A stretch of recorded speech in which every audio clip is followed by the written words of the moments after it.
The thug slid his hand into Joe's wife's skirt right in front of him. Don't do that.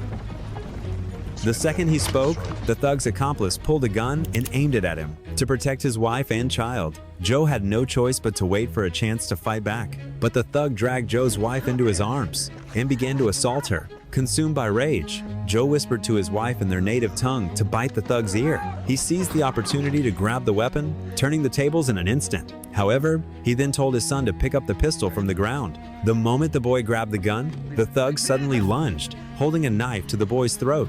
The other thug drew his pistol immediately and ordered Joe to drop his weapon. The situation reversed in a heartbeat. To protect his wife and son, he had to surrender. But the next second, he was kicked off the carriage. His wife's screams of agony pierced the air. Joe began to chase the carriage frantically, but it pulled farther and farther away.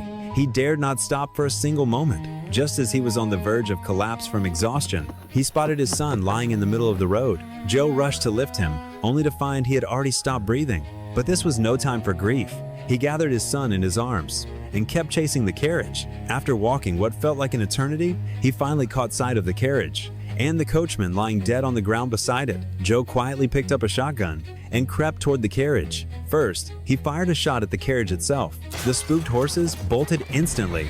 The thug at the back of the carriage spun around, only to be shot and killed by Joe. The other thug jumped off the carriage and tried to run, but Joe shot him down without hesitation. Joe approached the carriage, only to find his wife was already dead. He had lost both his wife and son in a single day. When his brother Jack returned home and saw the two cold bodies lying on the bed, he had no idea how to comfort his older brother. Little did they know, the real nightmare was only just beginning. It turned out one of the thugs Joe had killed was the younger brother of the town's gang leader, a man who held absolute power over the town. He threatened the mayor and sheriff to find the killer within 12 hours, or he would execute two townsfolk. Under the gangster's brutal pressure, the mayor and sheriff had no choice but to agree. An elderly woman stepped forward, volunteering to sacrifice herself. After a vote among everyone, a disabled man with paralyzed legs was also dragged out. He didn't even get a choice. He pleaded that he was innocent, but the gang leader paid no heed to his words.